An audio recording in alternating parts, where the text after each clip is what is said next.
Sky Man, and today it is time for a new Lifestrology video. And so today we are talking about the sign of Aquarius. Now, thank you guys for being so patient with me. I have been out of town and went to New Orleans and have been in a state of preparation for some things to come. And I'm really excited about where we're going with the Lifestrology videos. But I wanted to go ahead and get the Aquarius video out before Aquarius season was over with. And of course, that's over on February 19th. I was about to say September.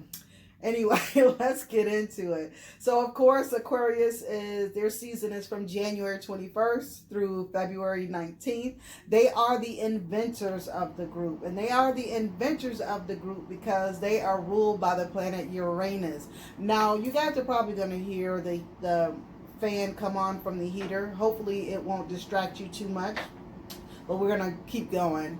Also, Aquarius is ruled by Saturn as well. So it's kind of strange because Saturn is all restricting and Uranus is all freeing and revolutionized. So it's kind of, we'll get into it a little bit more. But they don't have an exalted ruler. So Uranus in and of itself to me isn't an exalted planet because of the way that it changes things, the way that it is inventive, and it gives ideas and new revolutionary ways of doing things. So to me, it really is an exalted planet in and of itself. Now, Aquarius, they bear the sign of the water bearer, and they are one of three signs that actually are the human being, or symbolized by a human being, because you have Gemini the twins, and then you have Virgo the virgin,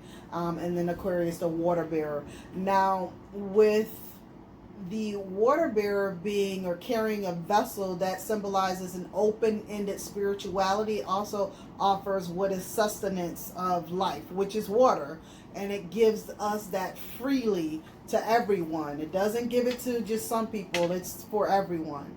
And so that's the one of the things that I really love about the sign of Aquarius. And you guys know, if you've really been watching my videos, anytime we talk about Aquarius, I really am excited to talk about them because of the fact that these are the ones that come in and they upset and change societal norms. You know, they turn them inside out. And we're talking about the enlightened Aquariuses. Now, we all know that each sign bears duality, which means that we have our high vibrational or enlightened stage, or our low vibration or neurotic stage. And so sometimes we can come close to the middle, but sometimes, it's either or. And then sometimes with that when we begin to learn who we are as a person, as our self-expression in the world, or become more aware of who we are through astrology, we can begin to walk in a more higher enlightened stage because we know ourselves and we know how to use all of our gifts, and we know that when we're struggling with some type of personality, behavior, or issue, how we're able to change that and walk through it in a more enlightened stage. So let's just talk about the Aquarius archetypes and type, since we're talking about that. High vibrational, again, when they are in their enlightened stage, they are geniuses. They are considered the genius or the humanitarian. Now, when we think about Aquariuses and we know them to be humanitarians, we know of two great humanitarians in this day and age, of course, which is Oprah Winfrey, and then we have Ellen DeGeneres, and there are quite a few more. Like, there are way more that are humanitarians. I just like to use them because mostly everybody knows those two. But there are quite a few scientists that are Aquariuses also, that are affecting global change within the world. And that's what Aquariuses come to do. They come to affect change. They come to help us to be different. They come with innovative ideas of how to change socially.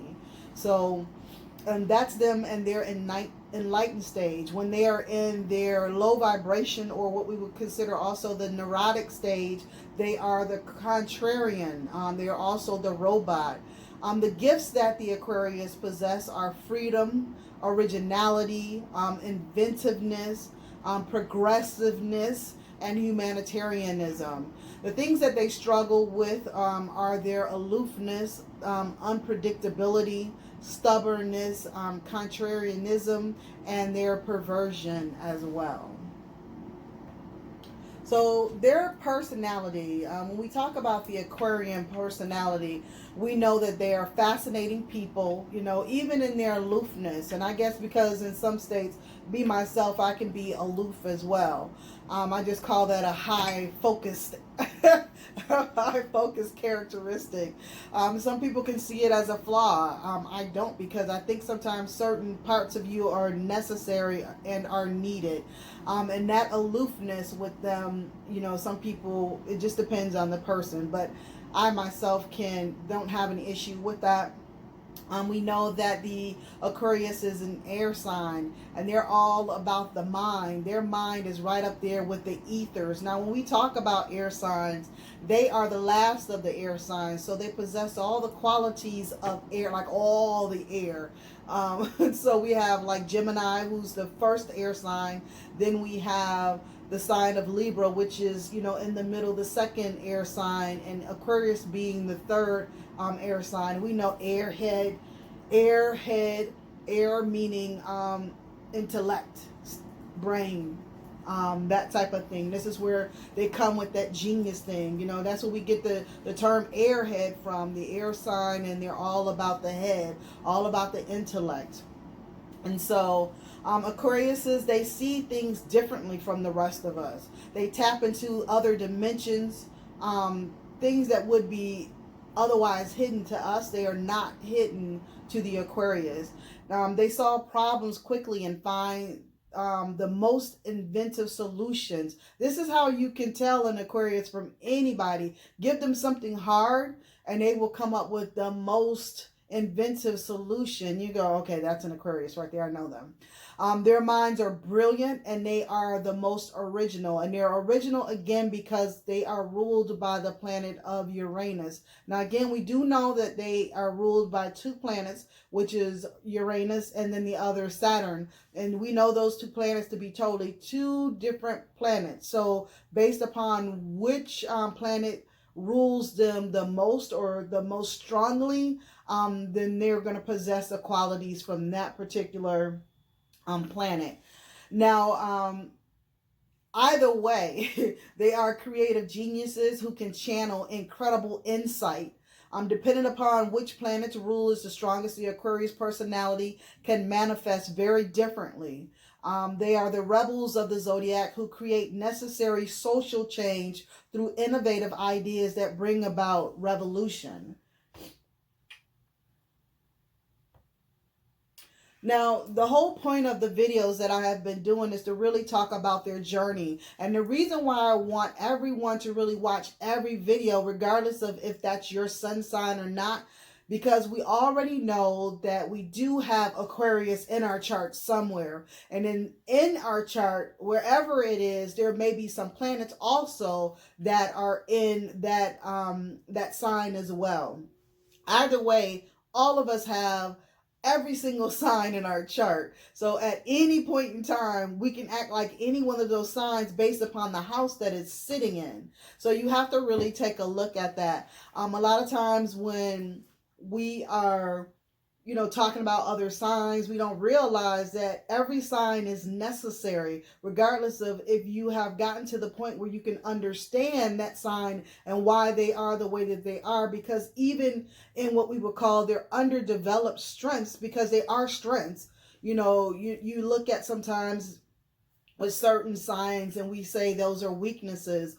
They're not weaknesses. They're just underdeveloped strengths. And when they begin to utilize those strengths in the way they were meant to be used, they become more powerful in whoever it is that they are within that sign. So let's talk about the journey of the Aquarius.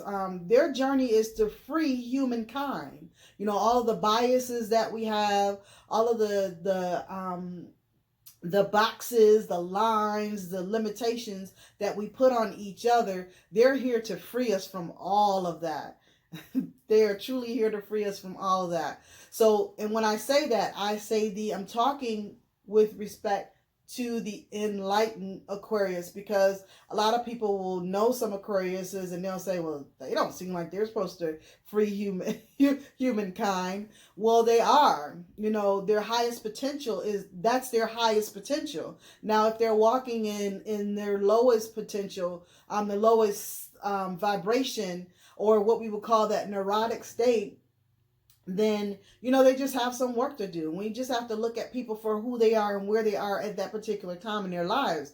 You know, I don't know if you are always this smart, this intelligent, you know, this whatever it is that you are at this particular time, knowledgeable, conscious, awoke, you know, whatever it is, whatever terminology that you use. There were some times when you were not woke, that you were very unconscious, you know, and that you walked in some ways that, you know, other people, you know, could probably have a problem with. So we have to learn to give each other the leeway to be who they are until they can be better.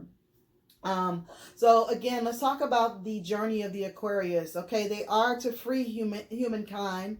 The sun in Aquarius is about discovering freedom in the mind, then self-expression, the community, and to end with humankind. An Aquarius journey is about pushing the boundaries and limits while destroying oppression.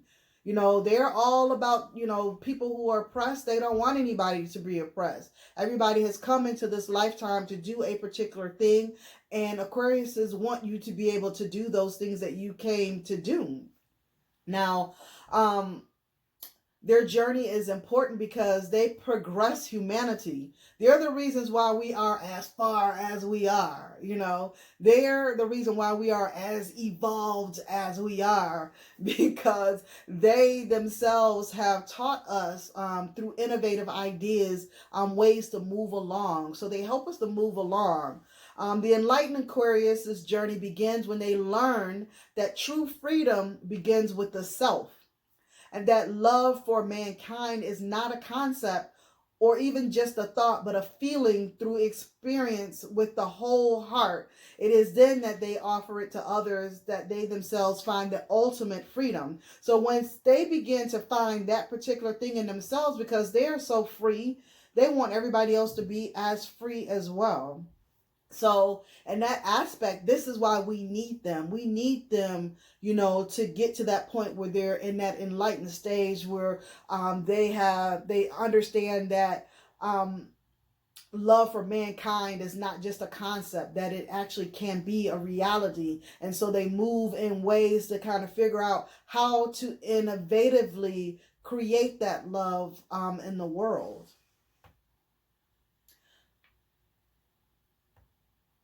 So let's talk about the Aquarius mind, their emotions, and their strengths. Intuition and intelligence blend is in this particular sign. Now, we know that with most air signs, it's all about intelligence. But because of the fact that they are ruled by Uranus, they also have that bit of intuition, because Uranus is all about the future. It's all about the future. It destroys patterns, old patterns, so that we can get to the future. In order to get to the future, you have to be able to see the future. So that's where intuition comes in. So Aquarius, they have that intuition and intelligence blend within the sign, which is different than other air signs. The other air signs are all about just the intelligence piece of it. This is what gives the Aquarius its genius-like quality. The Aquarius mind goes into far-sightedness and originality that can be years ahead of its time. This is why a lot of people have issues with Aquariuses, because they're so far ahead of their time. People are either, most people are, their minds are in the past, or they are barely trying to hold on to what's going on in the present, so they can not even see what's going to happen down the line, because they're either in the past, they're still replaying old outdated concepts and ideas, beliefs, and all just living their lives in old outdated experiences as well. And so they have, a lot of people have issues with Aquariuses because of that, because they can't see what the Aquarius can see. Because remember, a little bit earlier we were talking about they can see through other dimensions. So while we're still in this dimension and, trying to just survive, they're trying to teach us how to thrive. So the Aquarius mind goes into farsightedness and an originality that can be years ahead. This is what frequently makes the Aquarius mind misunderstood, as most people are living in the past and they can barely see the present. Aquarius are usually seen as detached and not influenced by strong emotions, but as reality would have it, they have a chaotic emotion that at times conflicts with their emotional needs. They crave routine and stability, but often feel stifled in committed relationships. They sometimes have problems with intimacy and prefer to be aloof. And that's because they are somewhere in the future. That's because they are always in a state of trying to move along. And sometimes, life doesn't move along as fast as they do. Their strength lies in that they are motivated by social conscious. They know what the world needs 20 years from now and will begin to bring about that change right now. And so sometimes, they're always, when we talk about the cutting edge, Aquariuses are on the cutting edge. They bring those ideas to us that we didn't even know could exist or that were a possibility. They are always on the cutting edge. They know what the world needs 20 years from now and will begin to bring about change now. Without Aquarius, there would be no evolution whatsoever. So if Aquarius was not even in the world, we would not be evolving. It took an Aquarius in each generation, in each time period, in each family, in each society, whatever, culture, to be able to help us move along. Because if we don't have those people in our lives to help us move along, it's kind of hard. Sometimes you get what we would consider to be stuck. Okay, so let's talk about the Aquarius shadow and their karma. So when we talk about the shadow side of the Aquarius, being ruled by two planets, the shadow can reflect either as cold, rigid, and disapproving, a perfectionist craving control, or unconditional and perverse with control and doing things just for the sake of being different. The latter sometimes shows up as psychotic, as it aspires to annihilation and anarchy. So let's break that down, because we know that let's talk about like the Marvel heroes. We know that they're always a nemesis. They are cut from the same cloth.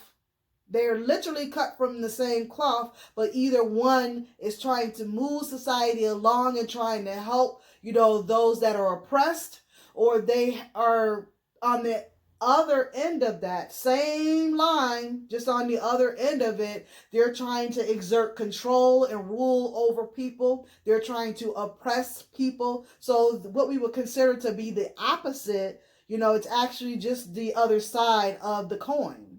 It's still a quarter. You flip it over, you got heads, you got tails, but it's still a quarter.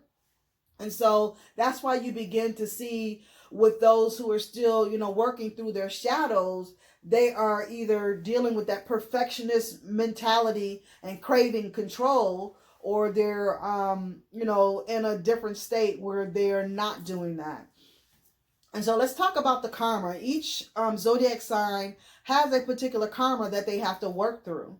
How they work through it is designed by their chart. So how you know specifically what it is that you have to work on, you have to take a look at your natal chart, your birth chart, your human design chart. Now, the karmic challenge for change for Aquarius is to keep the best from the past. Because otherwise, think about this now. We said they're always changing and, you know, throwing out old, outdated experiences and trying to create and evolve into a new.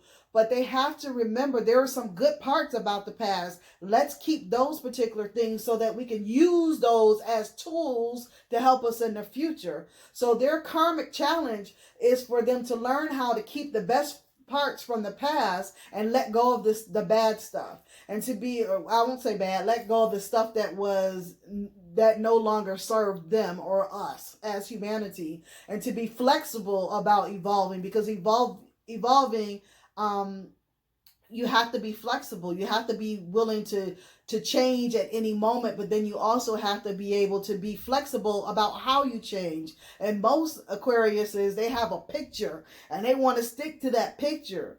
And sometimes, you know, certain things that happen in the picture is not what they had designed to happen. And so they get stuck in that, they can get stuck in that thing. And so what their karmic challenge is not to get stuck in that. This is a challenge for them due to previous rebellion and conflict with authority. So when we talk about Aquarius, their traditional correspondence, let's talk about crystals that correspond to the Aquarius sign.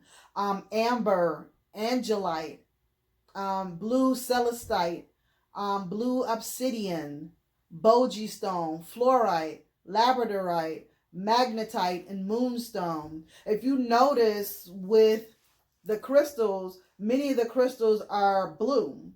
The planet Uranus is blue. The crown chakra represents, you know, the color blue represents the crown chakra.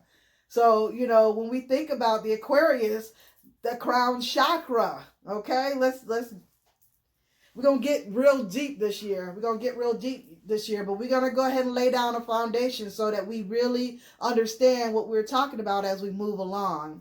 The foods that correspond to the Aquarius is peppers, chilies, food with sharp, distinctive flavors, and health foods. The type of herbs that correspond to the Aquarius is snake root, southern wood, prickly ash, and chamomile and catnip.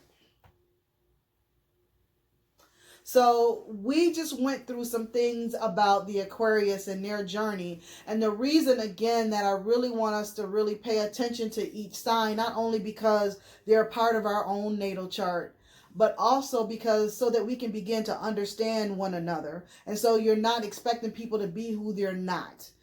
You're expecting them to be who their characteristic sun sign is. Mixed up with some of the other signs that are in there, because there's certain planets in certain houses within those signs. So, but when we begin to understand people, we don't say, well, I don't like Scorpios and I don't like this, because we understand, you know, why the Aquarius came into this dimension, you know, what purpose that they have. Now, each one of them may have a specific purpose, you know, but all their purpose has to do about innovative change, innovative social change on whatever level based upon where it sits in their chart. So, you know, we have to begin to not just become self-aware, but to be aware of others as well. The more that you're aware of yourself, the more that you're aware of others. If you guys like this video, please be sure to like it. If you're watching it on YouTube, be sure to subscribe if you have not subscribed to my channel. I love you guys. Please make sure that you're sharing the content with other people that are Aquariuses, and just other people, so that we begin to understand one another. Again, I love you guys. Peace out.